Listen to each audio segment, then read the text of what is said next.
On today's Moving the Chains, we've got another great new hire interview. The new head coach of the Pelion Panthers, Cory Helms, former Wake Forest lineman, former Gamecock lineman, Jerel. He gave some great insight into his career and also into what his plan is for the Panthers program. Yeah, Kev, I couldn't be more impressed, obviously with his background, his rise to become the head coach here at Pelion after already serving as a head coach, and, his plan for the future, man. Just a very, very impressive interview, a lot of fun, and just really interested to see what he's got going on. I hope everybody enjoys it. No doubt about it. Well, here we go. Cory Helms, new head coach of the Pelion Panthers, here on Moving the Chains. Get ready for the ultimate South Carolina high school football experience with Movin The Chains. From previews to recaps, we've got you covered. Dive into our expert preview shows, predicting winners and sharing insights. Then join us post-game for the thrilling recaps, exclusive interviews, and highlights you won't find anywhere else. Plus, connect with fellow fans on our Friday night spaces on Twitter/X. No one covers South Carolina high school football like us. Join us at Movin Chains on all social media platforms and visit movinchains.com today. Welcome into Moving the Chains, brought to you by Founders Federal Credit Union. I'm Kevin Thomas alongside Jerel Hendricks. Got a great interview today, a very special guest, the new head coach of the Pelion Panthers, Cory Helms. Coach, how you doing today? Awesome. How you guys doing? Doing well, man. We appreciate your time. We really do. If this is you guys' first time checking us out, be sure to follow us on Facebook, Twitter/X, Instagram, YouTube, and more at Movin Chains, website movinchains.com, and our podcast on Apple, Spotify, Google, and more. Coach Helms was hired in January. He was the head coach at Cardinal Newman for the past 3 seasons, going 16 and 18. Prior, he was the OL coach at Gray Collegiate and was also a graduate assistant at South Carolina. He played collegiately at the University of South Carolina and Wake Forest and in the NFL with the New Orleans Saints and the Cincinnati Bengals. Coach, let's start with that transition, man. What's that been like, going from Cardinal Newman to getting set up now over as the head man at Pelion? It's definitely different. Two completely different schools. Obviously the private school world and the public school, being in a small town at Pelion, and the kids are a lot different at Pelion than they were at Cardinal Newman. But it's been a real smooth transition. They've been working hard, and everybody's excited, and they seem to be buying in so far. Coach, no disrespect to your, fellow coaches around the state, but going into your background, it was a lot easier to Google you, as we referenced before we got started here. If you don't mind touching on your coaching career, it's been brief, but you've done a lot so far, and then also your playing career, from high school all the way up through the NFL. Yeah, I mean, football has always been my passion. I've always known, from high school that when I got finished playing, I wanted to coach, just because. I've always said, like, without football, like, I'm not doing this podcast with you guys. I'm not, leading these guys. I'm not playing in front of, 100,000 people. I'm not playing in Jerry's world. Like, quite honestly, without football, I'm probably not going to college. So, I take football very seriously, and it's always been my passion. So it doesn't even seem like I go to work. I wake up every day and I go coach a bunch of hungry dudes that, love football and, just trying to make them better. Not just better on the field, but better, people and students and members of the community, some of them, I mean, it's my passion. It's just what I've always loved. Coach, it's always a key thing when you're going to a new job is to get that staff set up. I know you guys have hired a lot of guys already, some big name guys as well. Are you guys, fully in place now? Got a couple more you're still waiting on? And who are a couple of those guys you've brought in that you can kind of shout out here on the program? Yeah, our staff is full. We've got everybody locked in. It's a really good mix of some guys that were on the previous staff that love Pelion and love the kids and love the school community and all that. I got a couple guys coming from my previous school at Cardinal Newman. It actually worked out perfect that Pelion was hiring a strength coach too, so I was able to bring my strength guy, who's also our defensive coordinator, Aaron Cottingham. He's been coaching a while, and strength is his background. He was 5A strength coach of the year when he was at Westside. They moved down here a couple of years ago. But most of his time was up there at Westside and Christchurch, Blue Ridge. I brought our offensive line coach, Zach Stout. A bunch of people have texted me about our recent hire, Kevin Wolfhausen.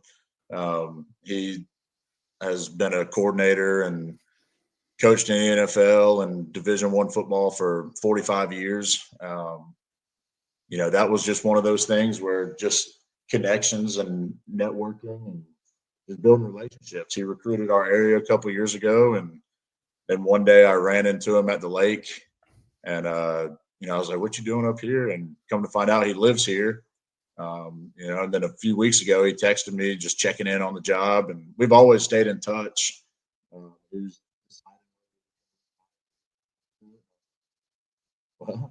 take the fall and come coach some high school football with the boys and make your decision later. And sure enough, like that's what he's going to do. So it was just kind of, like I said, building relationships and staying in touch with people.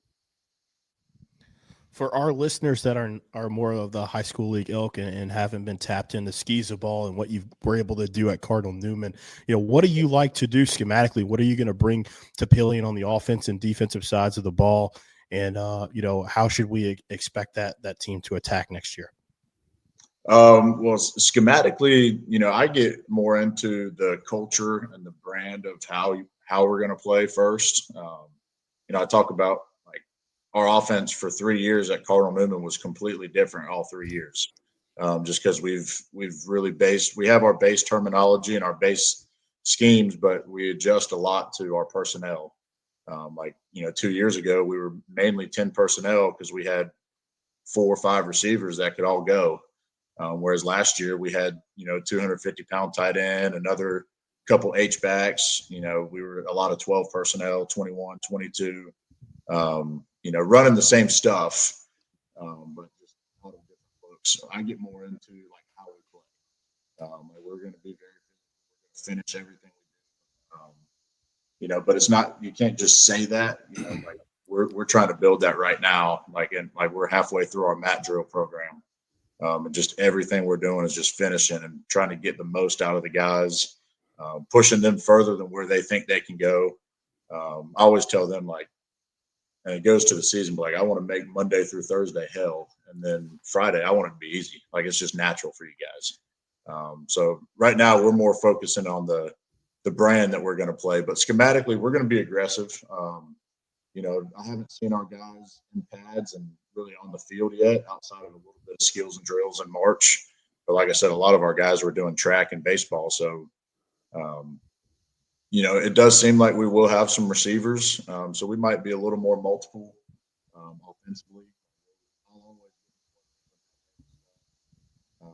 But 11 and some 10 personnel, and then defensively we're not oversized by any means, but we do have 17 seniors on the team, so we should be a little more mature, and we're aggressive. We're sometimes too aggressive. But we run it's kind of a reduction 3-4. Our defensive coordinator is a little crazy, so he's got a whole bunch of different stuff that looks crazy. As an offensive line guy, it's to me it's either 3-4, 4 down, bear, whatever it may be.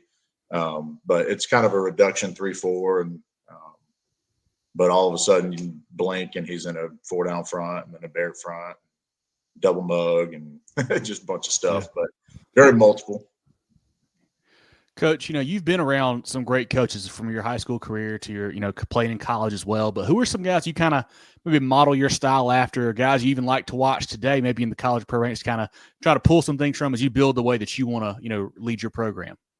Yeah, I had this kind of when I was playing, I had 4 different head coaches and 5 different offensive line coaches in college. So I've had a wide variety of guys, and they were polar opposites. You talk about a Jim Grove at Wake to a Will Muschamp at South Carolina, completely different ends of the spectrum.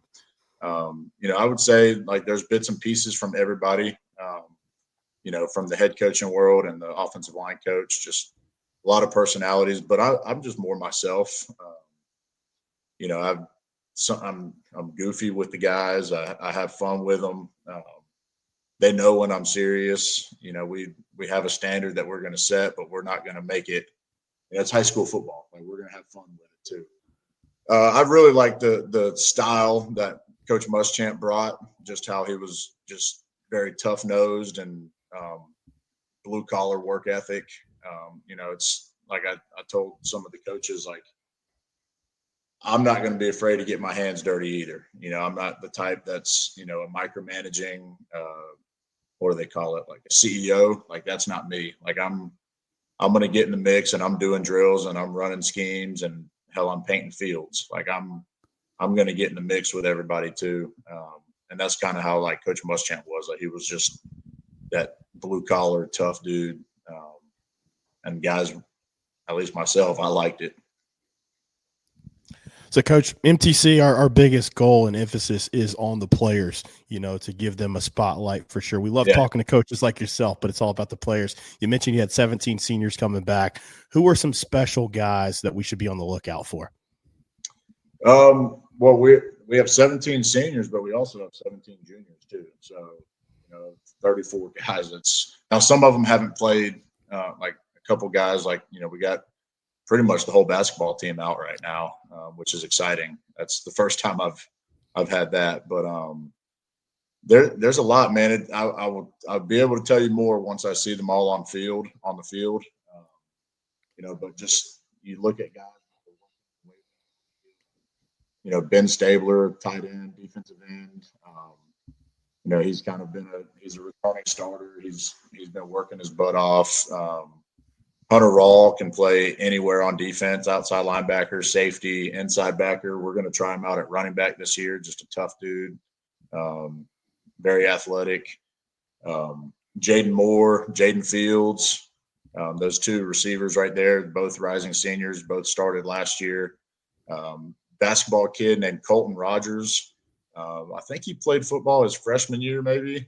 But he's an outside receiver. He's every bit of 6'4", very natural. It doesn't, like, I watched him during skills and drills, and it did not look like it was his first time out there. So if he sticks with it, like, I think he's got a shot to do some really good things up front. I'm always going to be tough on the O lineman, but rising junior Luke Johnson has had a really good offseason. He's not overly tall. He's about 6 foot, 265. Moves really well, strong, works hard. Good football IQ. He's been able to pick up multiple positions so far. So I think between those guys, those are the kind of the older guys. But there's a lot, man. You talk about 34 rising seniors and juniors. That's especially for a 2A school. I mean, that's a lot. It's big time. It's big time. We mentioned, Coach, we talked off air. You hadn't really got the guys out on the field yet because spring practice doesn't start until May. But what are you hoping to really learn from that, that time period? And what do you hope to really, I guess, instill in those guys in those first 2 weeks of practice there? Yeah, we're not going to install a ton of stuff. I want to see them compete. Obviously for us evaluating, like, we got to see where some of these guys need to play. We do have a bunch of tweeners, where they could be that outside backer. They could be that safety. They could be that slot receiver. They could be that running back. So, like, for us to evaluate, I need to see them compete. We can install as we get through the summer. But we're probably going to have 2 or 3 days of installs in the spring. Other than that, it's just all competing, seeing them fly around, how well they pick up stuff. And then it just goes back to what I talked about, how we're going to play football. And to me, that's the most important part of spring practice, is instilling how we're going to play and the brand of football that we want to play. One of my favorite questions we get to ask, and I love asking it to offensive line coaches. Once we get done with spring ball, we go into the summer. Obviously, you guys got workouts, but you go into 7-on-7 season. What is your opinion of 7-on-7? And I know you're a smaller school there at Pelion. You guys going to get into any of the 11-on-11 stuff, since that's newer to the state of South Carolina? We are going to pretty much only do 11-on-11s. There we go. Because I do love them. We did a few last year with Coach Floyd at AC Flora. Obviously, O-line guy versus O-line guy. So we ended up just smashing power down each other's throats for a little bit. I love that. But no, I'd be the first to tell you, like, I see the good in 7-on-7. It does give your quarterback a good chance and to work with your receivers and timing, and You know, and honestly, defensively, you know, you see some wild stuff in 7-on-7. So it gives your defense a good chance to be able to adjust and see new things. And, you know, half the time from 7-on-7 to, you know, Friday nights, the concepts get a little simpler. So I do see the positives of it. And during our 11-on-11 stuff, we'll always have like 7-on-7 periods where the linemen will be together and we'll do 7-on-7. But I'm not as anti 7-on-7 as I guess some other O-line guys. I will say this: the 7-on-7 leagues, there are some programs that it seems like they run a, you know, pretty good program, but some of it is just getting like with the sunglasses on and it's crazy stuff. Like, it's wild. All for show. Oh yeah, they got to get the flicks. So yeah, no, we're not doing that. I'm not buying our guys a whole bunch of 7-on-7 gear to look good. We'll go out in our normal workout stuff and practice jerseys. You know, Pelion, Coach, is a program that hasn't had a ton of success the last several years. You know, but you know, with you coming in, what was maybe the main thing you thought that you needed to kind of, you know, change or just, you know, really work on once you got kind of in the building here? Yeah, I mean, one thing is getting some of the guys that should be playing football to play, and the next thing is just getting them working. I mean, just getting them doing stuff as a team. You know, we're doing all of our workouts. It's not like a punishment or anything. It's so when we get to Fridays, like, you know that most of these other teams that we're playing, like, they didn't do that. They didn't set their alarm clock at 6 o'clock in the morning for the entire offseason. So we're doing everything as a team, trying to build that camaraderie and working together. I think that's important. You know, and they've had it in the past. That was one big thing of going to Pelion is, you know, Dan Holland staying on as the athletic director, and he's a football guy, and you know, just being able to like see or basically have him kind of help me, you know, in the process of being new has been nice. And yeah, but no, getting the guys together has been the most important part. I mean, they weren't together.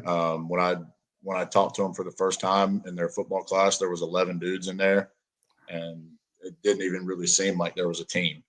But they just weren't all together, you know? So that's the big reason for like the 7 a.m.s. Well, piggybacking off that a little bit, you know, obviously not having as much success last season had to do with the region. You guys playing a really tough one. You got Pittsburgh, Leesville, you got Saluda, Strom Thurmond there.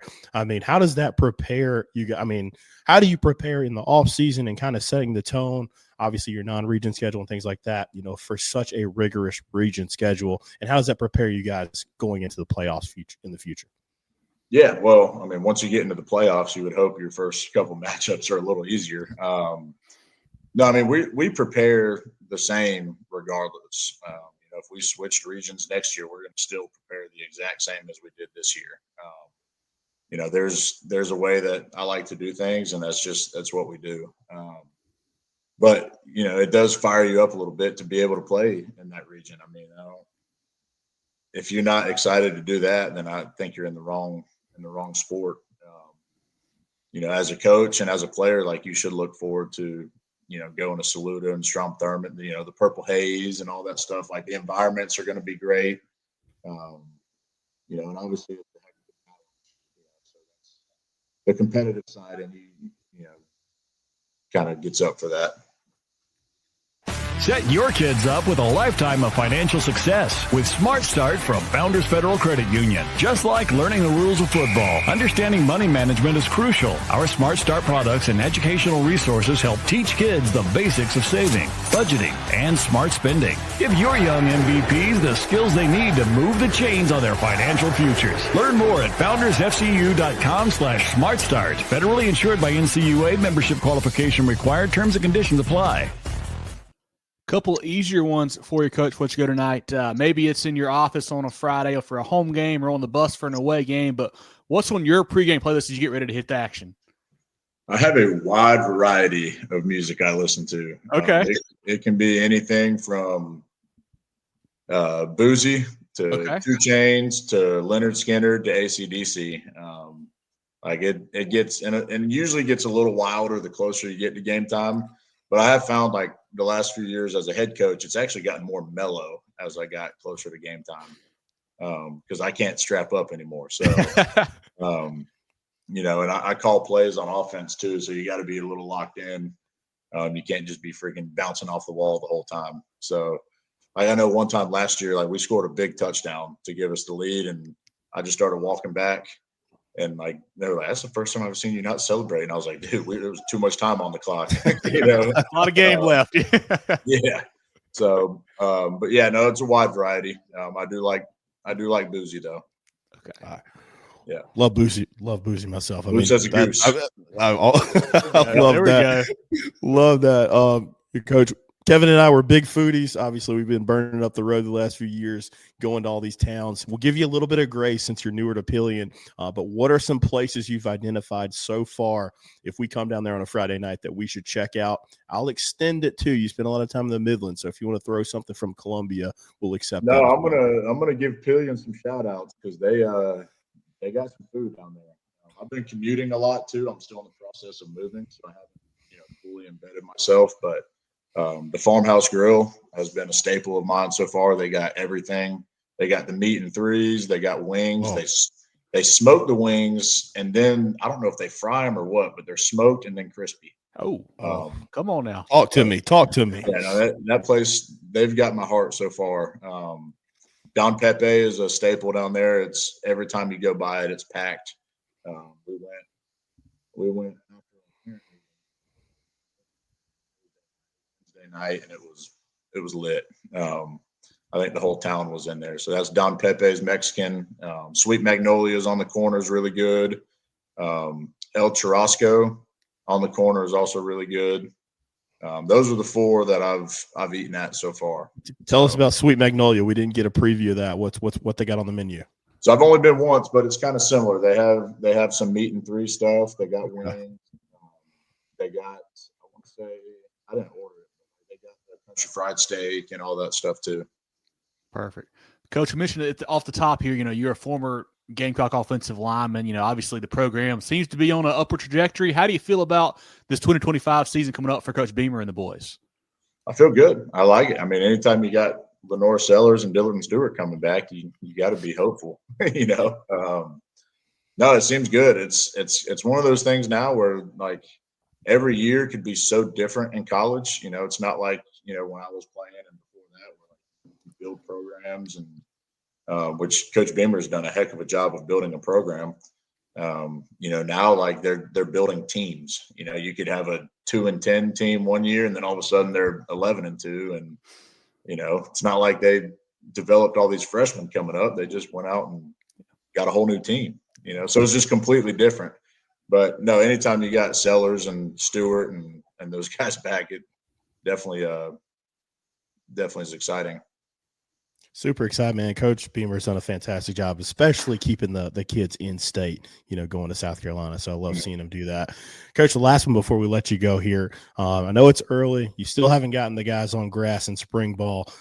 Still got a long way to go. But what are some goals that you've outlined for the 2025 season?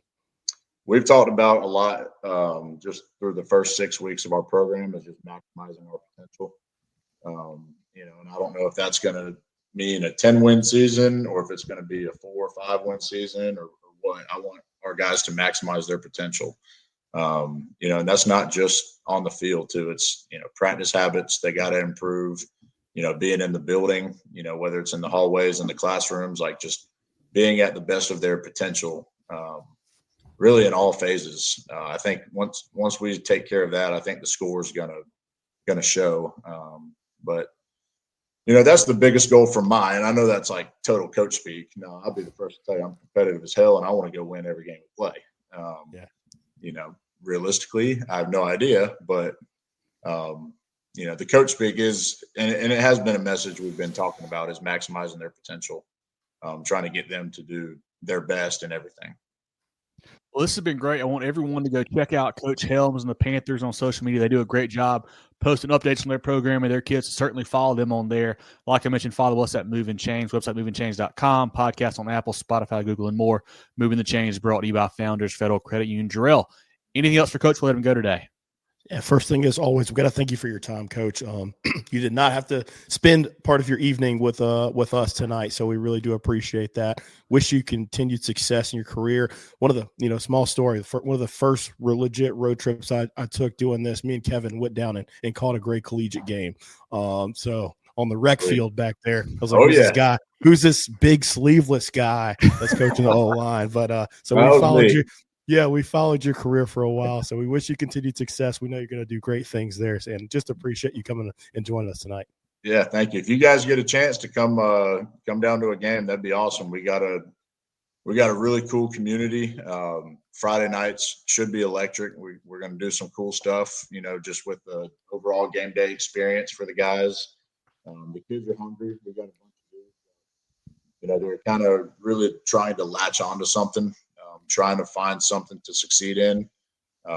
It's a community that, a lot of the kids don't come from much, and they're working their butts off, and they're just, like I said, they're just trying to find something to latch onto. So they're fun. They're fun to work with. They're going to be fun to watch on Fridays, regardless of wins and losses. They're going to play hard and do it the right way. And we're going to make Friday nights in Pelion electric. So if you guys can make it out, I'll make sure we get some good concession stand stuff. But we need it, Coach. I love it. I can put it on my tab. I've been running up with softball, baseball canteens right now. I love it. Well, Coach, we really appreciate it, man. We look forward to stopping by our practice or game and getting to meet you in person here soon. And best of luck, all right? Thank you, guys. Appreciate it. Appreciate it. Get ready for the ultimate South Carolina high school football experience with Movin The Chains. From previews to recaps, we've got you covered. Dive into our expert preview shows, predicting winners and sharing insights. Then join us post-game for the thrilling recaps, exclusive interviews, and highlights you won't find anywhere else. Plus, connect with fellow fans on our Friday night spaces on Twitter/X. No one covers South Carolina high school football like us. Join us at Movin Chains on all social media platforms and visit movinchains.com today.